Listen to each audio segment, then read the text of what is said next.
and welcome to Round Robin. I'm your host, Robin McCormick with the City of Hampton, and today we're going to talk to Hampton's new mayor. He's not a new face on the scene, but he's in a new role. Welcome to Mayor Donnie Tuck. Good morning. Thanks for coming by. You've talked with me here before. But, it's been a while. But it has been a while, and things have changed. So I'm going to start by asking you, how does it feel? What is different about being mayor than about being councilman? I think, as I shared, even with some of the other council members, I think as a council member, you interact with people on one level. As mayor, I'm interacting with actually people at a higher level that I wouldn't have access to. And when I say that, one would be the owner of the Peninsula Town Center, executives at NASA, and regularly with Dr. Harvey at Hampton University, and just even some of the organizations that I belong to now, I would not have necessarily the same kind of entree as a council member. So it's that chairman of the board interacting with the other chairmen and CEOs, really? Yes, yes. How do you feel different, Donnie?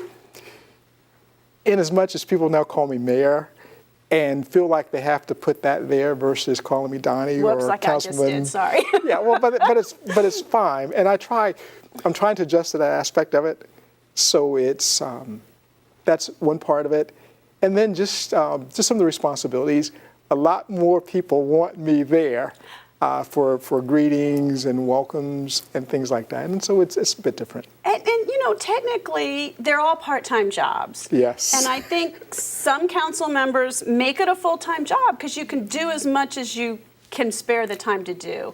But mayor, I don't see how we pay you. I mean, I see how many hours you put in and your predecessors have put in. It's not really a part-time job, is it? No, it's not. It's not. And but it's interesting. I try to set up office hours on Monday and Tuesday, and then just out in the community type things for the remainder of the week. But then your weekends aren't your own. But that's always kind of been the case. Right. And the evenings, a lot more events in the evenings to go to. So far, what do you think of it? Well, it's what I asked for, and so I'm not disappointed in the responsibility. I think I shared in one of the mayor's chats, I think it fits me.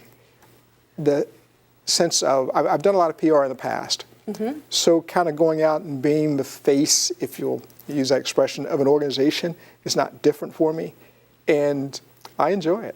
Good. I'm so glad. So why did you want to take on this essentially full-time job that pays you part-time wages? What is it that motivates you to give that much to your city? Well, I first of all believe I have a heart for service. So I think anybody who's going to be in public service, that has to be the first part of it, that you're not there for yourself, but you're there for others. The second part of it, not trying to explain to people, is that there was an organization or a group, not an organization, of seniors who actually wanted me to run for the office, and they felt that I would be good for them in trying to make sure I'd been an advocate for their issues, and so they wanted me in that level. And so beyond that, it's one of those things where it's kind of a fulfillment of a dream. That's wonderful. Now, because I'm involved in the professional role for the city, completely stayed away from the forums, completely stay away from the campaigns. You're going to have to tell me what you campaigned on and what your initial issues are, what you want to tackle right away. Well, the first thing, across the city, there's a sense of dis-ease about personal safety. And I know our crime statistics are low. We're one of the safest cities in the region.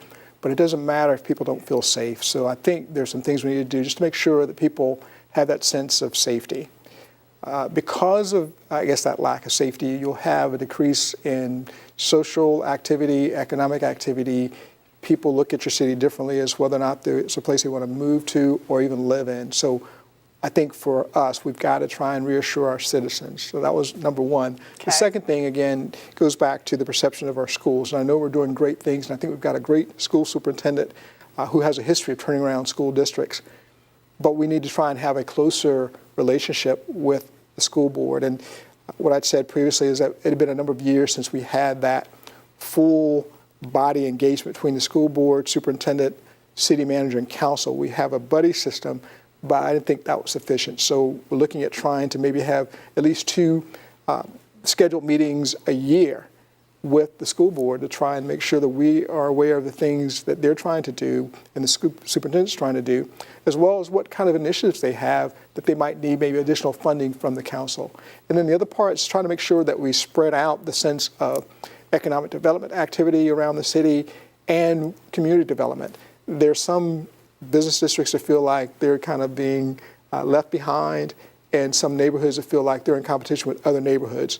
So the sense of it is that we want everyone to feel like they're getting value.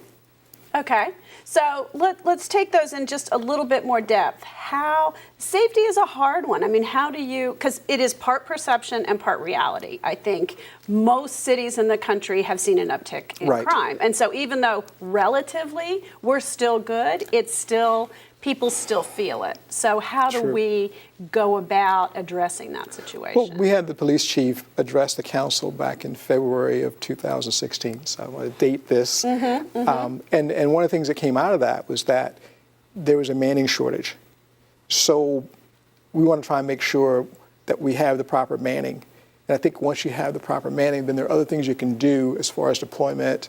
You're not reactive all the time because you have proactive. Enough. So I think that's a critical part of it. And beyond that, I think there are a number of things that nationally that are being done in different communities, different cities that are impacting crime. And I think we need to look and see if some of those things will work here.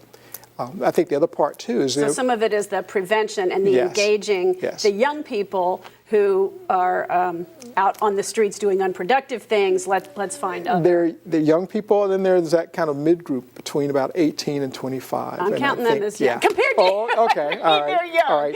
But I think some of those issues are related to employment. That if people are if people are engaged in productive activities, particularly working, you're going to look at life differently, and so you're not going to be out there involved in things that really are not productive that may end up in your being in the criminal justice system. So I think those kind of things. Path. It's a pathway forward, and I think a lot of people feel that's not there for them right now. True. Okay, so I'm interrupting you. No, you're fine. Schools. I think that's another challenge too, because some of it is reality. We have a number of schools where children come from a high poverty rate, and those are the schools that aren't doing as well in test scores. And we have a perception that no one in the schools is doing as well as they should be. And you and I know that's not true. Yes. We know the kids that are going to Ivy League schools, the kids that are Gates Millennial Scholars, the kids that are doing really great things from the springboard of Hampton City Schools. So how do you, and also you as a council member, as a mayor, don't get to run the schools. That's a separately elected. So how do we create that partnership where we're all working together? Well, I think it's multiple things that you have to do. But if you think about it, we've got Hampton University. We have a brain trust at NASA Langley. And some of those folks are already engaged in our schools. And so we want to try and continue those partnerships. The other thing is we have a number of retired school teachers in this area and other educators. And so we can see if we can get them involved. Maybe it's an after-school program. Maybe it's something over the summer. And I actually was at a program yesterday that's very engaged in trying to, they call it a STREAM program, which is science, technology, recreation, engineering, and applied mathematics. And so there are things that are being done there. So I think this is a lot of positive things we can do to keep people, just to try and provide more opportunities, to try and get involved at the even the pre-K. And I'm not the person who knows everything about education, but there are numbers of things you can do before they enter the school system, and it's working with parents, and it's just trying to provide support systems. And I think if you can try and put those things in place as they go in school and try and provide more supportive things, because we know we have them for about maybe 7 hours a day, but it's the environment they go back into. So if we can try and just, mold them as much as we can in that 7 hours that we have them, and even try and provide opportunities for them, extended school day, not technically extending it, but maybe after school activities, weekend activities, and summer enrichment, we can try and have a more positive product at the end of the school year. Well, I know the Mayor's Book Club is one of the programs we have that is working with preschoolers and kindergartners. That was one of 3 programs that helped win the All-America City designation for Hampton. So that kind of volunteer grassroots, that's what you're looking at maybe trying to That's a part of it. And I think the other thing is this, is trying to find out, again, what the community thinks. I mean, we've got people who lived all over the country, all over the world, and I think we've got untapped resources, and that's one of the things I want to try and tap into. Well, you mentioned listening, and that gets back to the campaign. But people that I've talked to in the community say you listen. That is one of the things that is almost universally said about you. How do you think that skill, that trait, that whatever it is going to help in the future as you move forward as mayor? Well, one of the things I found during the course of the campaign is there are a lot of people who have lots of ideas. And I just think that some of those people are untapped. And so whether or not it's a kitchen cabinet or just actually trying to have town hall meetings, which is one of the things I'm considering, but to try and bring those people together and try and get their ideas and maybe even try and put together a list and then go back to those people or even go around the community and say, look, we've got these 10 ideas, pick your top 3 and try and see what we can do to implement those. But the listening part's easy. The implementation is the challenge. Well, and I think, sometimes people like to refer to folks who are leaders as politicians.